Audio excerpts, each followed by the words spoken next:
Hello, and thank you so much for joining us for an in-depth look at the future of school funding in Texas. Legislation to create education savings accounts has reached a critical point at the Texas Capitol, which is a top priority for Governor Greg Abbott. The plan would give parents the option to put taxpayer money toward private school education. Well, now, Daniel Marin, anchor at our sister station in Austin, brings you extended interviews with the governor and State Representative James Tallarico, who is strongly opposed to the legislation. We'll also hear from parents on both sides of the issue. We'll begin with Governor Abbott. I'm here with Governor Greg Abbott and parents in support of education savings accounts. We have Monica Hess and her 7-year-old son Kenneth, Shanera Morrison and her 11-year-old son Gavin, and Celeste Green and her 7-year-old daughter Heike. Thank you all so much for being with us. Governor, we're going to begin with you. You've made it clear that this is the priority this legislative session, passing education savings accounts. You have parents on board with the plan here. What do you say to parents and teachers who maybe are not on board? We've heard from some who are concerned about what this could mean for public schools. Well, for one, I'm supporting school choice because I visited with parents like this across the entire state of Texas, and they have a hunger and a need for school choice for the children. Listen, the reality is one size does not fit all when it comes to education. There are families that have 2 or 3 or 4 kids, and a public school may be right for one, but a private school may be right for another, homeschool may be right for a third, and no one knows better what's right for their child than their own parent. But listen, I know because of false information out there, there are a lot of concerns that either parents or teachers may have. Let me allay those concerns real quick. For one, people may be concerned, oh gosh, school choice is going to decimate our public schools and destroy them. Nothing could be further from the truth for 2 reasons. One, we're going to fully fund public schools this session, providing more funding than ever before and a higher teacher pay raise than ever in the history of our state, because we want the best teachers in our classrooms and our public schools. Second, we're going to have separate pots of money, one for public schools, one for school choice. We're not going to take a single penny from public schools to pay for school choice. And the last thing is this, the size of the program is smaller than the charter school program in the state of Texas. Charter schools haven't destroyed public schools, neither will school choice.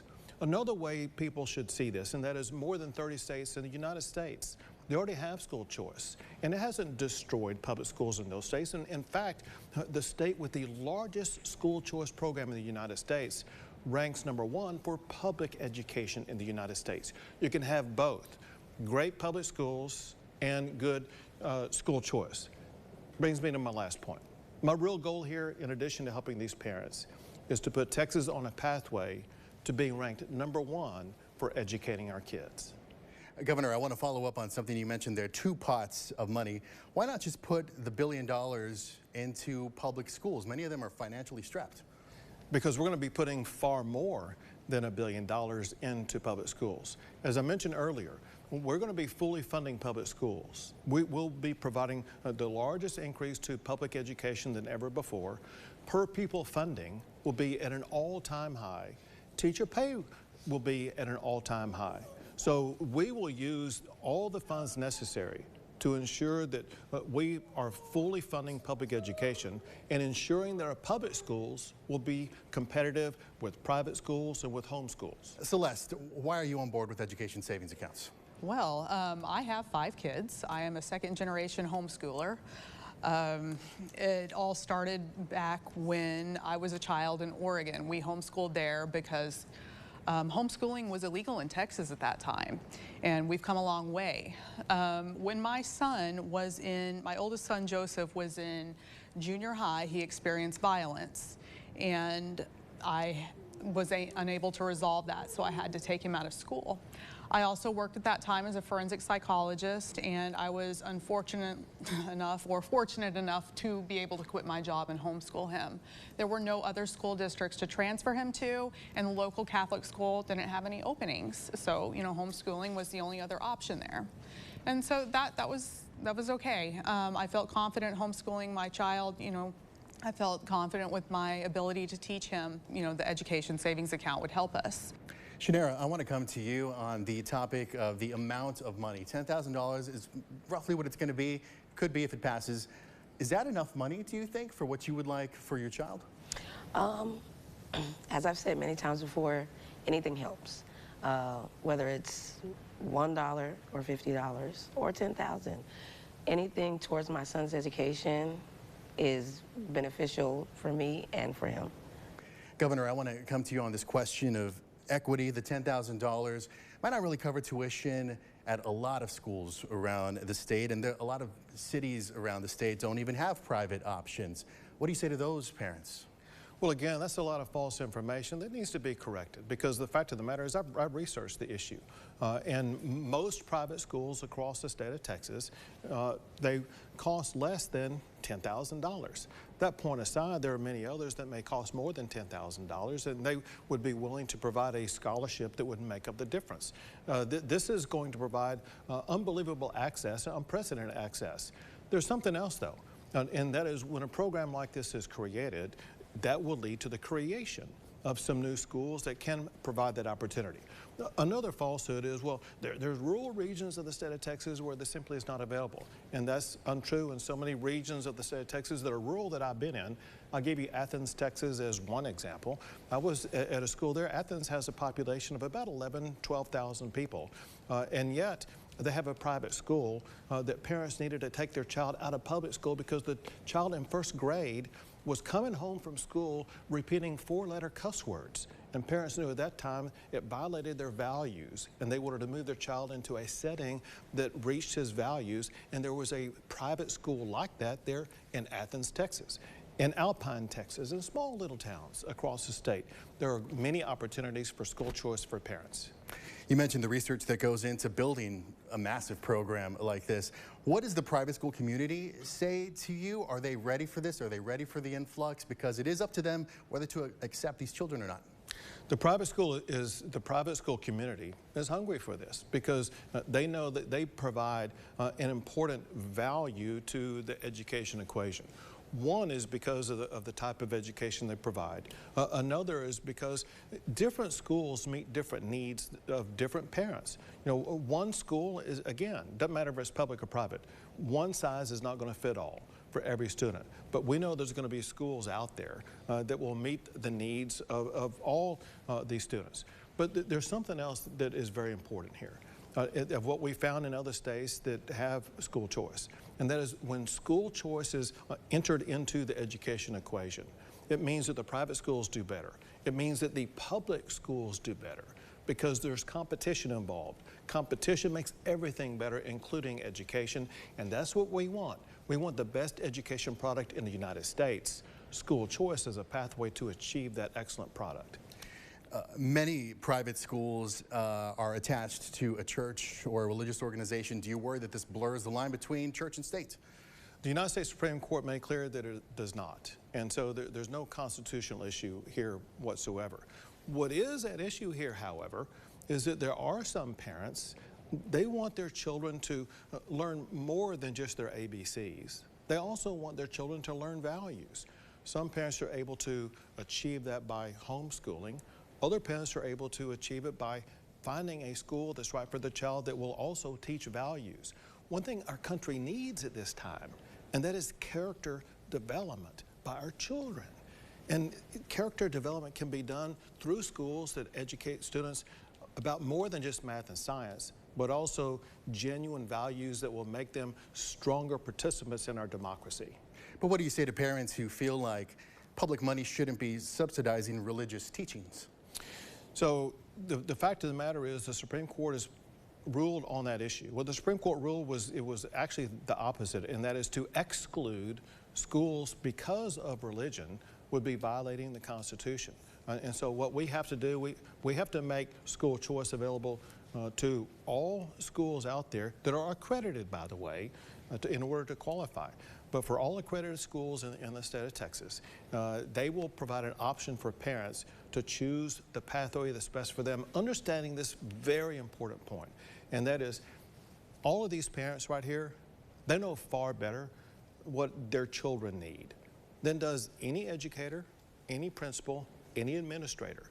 We put the power of parents first, which, by the way, when you have engaged parents, that almost always leads to a better education outcome for children. You campaigned against members of your own party who opposed this plan in the last legislative cycle. Millions of dollars was spent, some of your own time was spent at these campaign events. Why is passing this so important to you? Is it something personal? It is important to me as governor because one of my goals, in addition to the trophies behind you that show that Texas ranks #1 for economic development for 13 years in a row, I have a responsibility as governor for Texas to rank #1 for education for 13 years in a row. And so I will continue my mission until we achieve that goal. And then in addition to that, I've talked to these parents who are with us today. I've talked to thousands of parents across the state. Parents are hungry for this. In ballot initiative after ballot initiative, voters have said they want school choice. In Texas, every demographic group, black, white, Hispanic, Asian, urban, suburban, rural, doesn't matter who you are, where you are in the state of Texas, majorities of Texans want school choice. It's time for school choice to pass in Texas. We've only got a couple of minutes left here. Governor, you mentioned voters want this. Why not just put the creation of the program itself up to voters? That's the way California is run. They have ballot initiatives on so many laws, hundreds of laws. Let me tell you something. One thing I will achieve as governor is to make sure Texas never becomes California. Monica, I'll give you the last word here. For those still unconvinced and those who feel like maybe this isn't the best thing for the state, it's not the best thing for our public schools, what do you say? I would say consider that every family, just like those of us up here in the state of Texas, deserves to have the right to choose what's best for their child and their family. And we appreciate the governor helping us to achieve that. Okay, Governor, any parting words on the topic for those who are unsold? People try to cast school choice as choosing either school choice or supporting public schools. That's a false choice. We're doing more this session than ever to support our public schools with more pay for teachers, with more funding for schools, as well as creating a school choice program for parents who have found that their local public school, for whatever reason, just does not work for their child. We're going to empower those parents, we're going to empower our public teachers, and we are going to put Texas on a pathway to being ranked #1 in the United States for educating our children. All right, Monica Hess, Shanera Morrison, and Celeste Green, thank you so much for joining us. Governor Abbott, thank you so much for your time.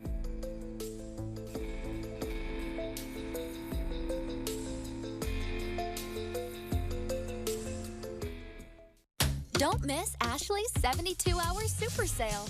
For 3 days only, Thursday through Saturday, save 30% on your first item, plus 20% off the rest of your purchase. This weekend only at Ashley. Which automaker employs the most hourly workers in the country? Ford. Which automaker assembles the most vehicles in the country? Ford. That's not a coincidence. It's a commitment. A commitment Ford dealers share by offering employee pricing across a full lineup of Ford vehicles. Now get employee pricing available across a full lineup of Ford trucks and SUVs. Employee pricing. You pay what we pay. Only at your best in Texas Ford dealer. Celebrate Easter at First Baptist Church, Wichita Falls. Saturday, April 19th and Sunday, April 20th. Join us for live music, powerful worship, and a special Easter message from Pastor Bob McCartney. Whether you're reconnecting with faith, spending time with family, or starting something new, we have a place for you. Choose from 8 services at 3 campus locations. First Baptist Downtown, our Shepherd Campus, or our West Campus. Visit fbcwf.org for service times. At Total Wound Care, we know that healing begins with comfort. Our expert wound care specialists come directly to you where it matters most, home. Total Wound Care provides personalized consultations, guiding patients through every step of recovery, focusing on non-healing wounds, using evidence-based care plans and the latest technology to promote faster healing and better outcomes. Covered by Medicare, Medicare Advantage plans, and a preferred provider of the VA. Total Wound Care Specialty Group. We bring healing home. This weekend only at Ashley's 72-hour sale Thursday through Saturday. Save 30% on your first item, plus 20% off the rest of your purchase. And pay over time with 0% interest for 60 months and $0 down this weekend at Ashley. We are now exploring the opposing view to education savings accounts. Now, here's the extended interview with State Representative James Tallarico and concerned parents. We are joined by Texas State Representative James Tallarico, Democrat from House District 50. We also have Bree Rolfe, who works for a public school district and is also a former high school educator. Also joined by Alicia Markham, a trustee on a public school board, but also the parent of 2 children, an elementary school student and a middle school student. And we also have with us Linda Ramirez, who has 2 young students as well, and Yasmin Anderson, the parent of an 8th grader. Thank you so much all for joining us. Mr. Tallarico, we're going to begin with you, Representative. We heard from a group of parents who really like the idea of getting some help to provide their child the type of education that they feel is best for them. Can you explain your opposition to education savings accounts? Why not let parents just choose? Well, private school vouchers are a scam that will take our tax dollars out of our underfunded public schools and give those tax dollars to unaccountable private schools that primarily serve the wealthy few. Greg Abbott is calling this school choice, which sounds great. I think all of us are for school choice, but this is not school choice. It's the school's choice, because private schools can deny admission to any kid for any reason they want. So how is it choice when the private school has all the power? How is it choice when a majority of counties in the state of Texas don't have a single private school in them? How is it choice when private schools don't have to provide special education services or transportation? And how is it choice when the voucher doesn't even cover the full cost of tuition at most private schools in Texas? So, you know, I used to be a middle school teacher before I ran for office. I taught on the west side of San Antonio, which is one of the poorest zip codes in our state. If you gave my former students on the west side of San Antonio a $10,000 voucher, there's still no way they could afford a $20,000 a year tuition bill. But here's the catch. That wealthy family that is already sending their kid to a $20,000 a year private school, they're eligible for this program too. And so they're going to get a discount, a $10,000 discount at our expense. That's why I call vouchers welfare for the wealthy, and that's why I'm encouraging all Texans to call their representatives and tell them to reject this scam and fully fund our public schools. Proponents say that this isn't really taking money from public schools. They say, well, the governor has described it as 2 pots. I would imagine you don't agree with that? Yeah, I don't know what the governor's talking about. This is all from general revenue, which is all taxpayer funds. It's all coming from the same pot of money. And I have confirmed with the author of the bill that the $1 billion that we're putting toward private school tuition for wealthy families could be going to our underfunded neighborhood schools. And I just think that's an unconscionable, immoral decision when our schools are struggling to stay open as we speak. Yasmin, explain your opposition to education savings accounts. My daughter is in 8th grade, and because of public school and her access to special education services since 2nd grade, she is thriving. Her IEP outlines the way she learns and the accommodations that are needed to ensure her success. And without that document and without the supports of special education, she wouldn't be where she is today, and dare I say, she would not like school. And this would then lead her to stop going, push back, all of the things you see when students don't get what they need in a learning environment. It's that school to prison pipeline. So by taking this money, taxpayer dollars, and funneling it to the wealthy, instead of giving all Texans the right to education, it's completely absurd and wrong in my view.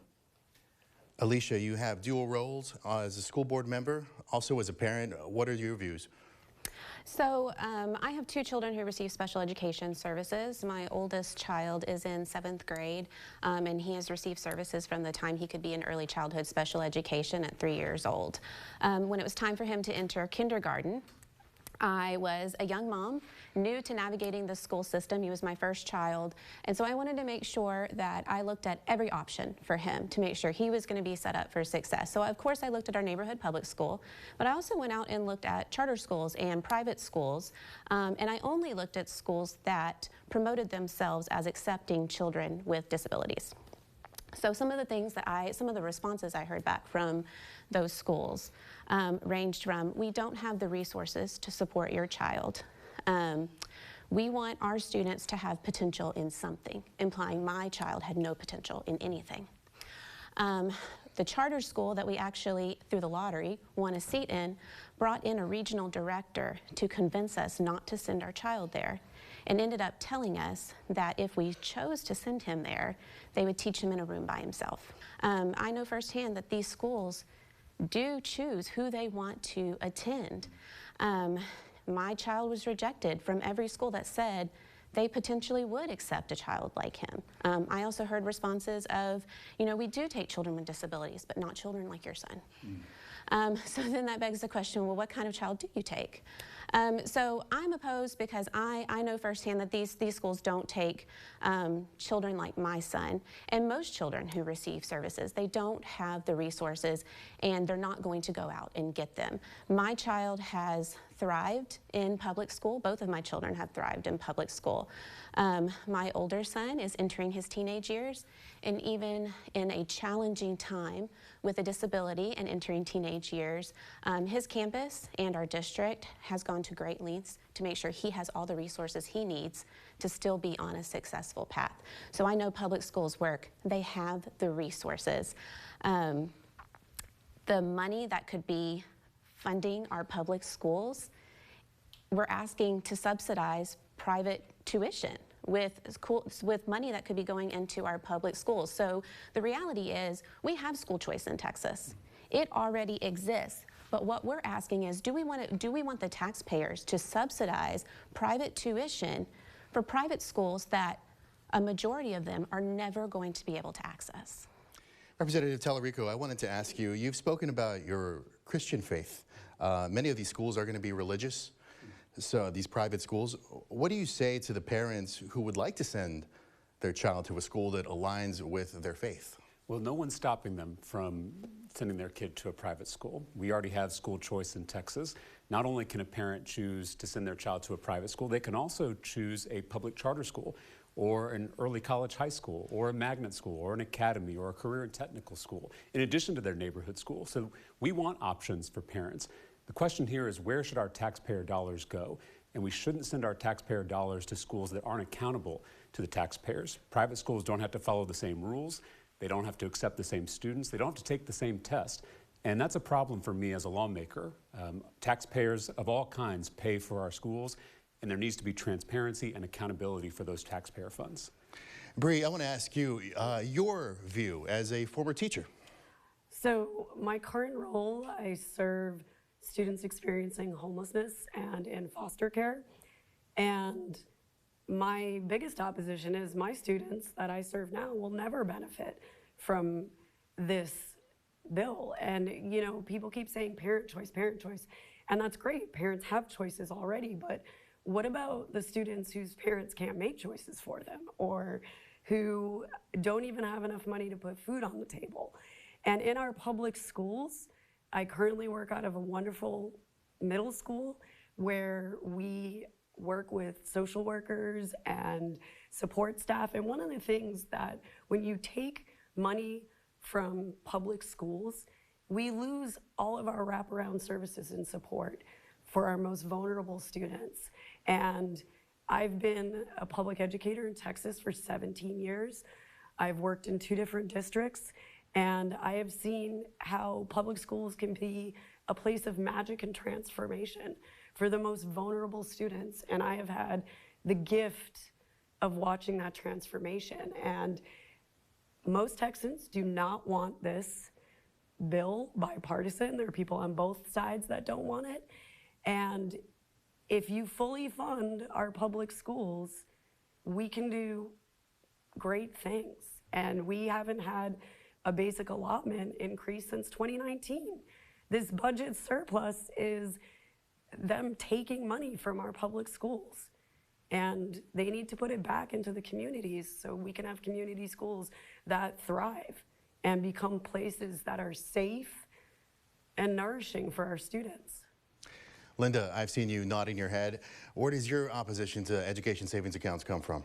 So I'm not from U.S., so basically the country I'm from, that we only fund public school. So this is really weird things for me, first thing. And then the second thing is because my kids are in public school, they also need special ed support. So and then my school district is like majority of kids are from Title I, so they need all the resources they can get. And then, but however, our school superintendent just announced that we are on 13 million deficit on the financial budget.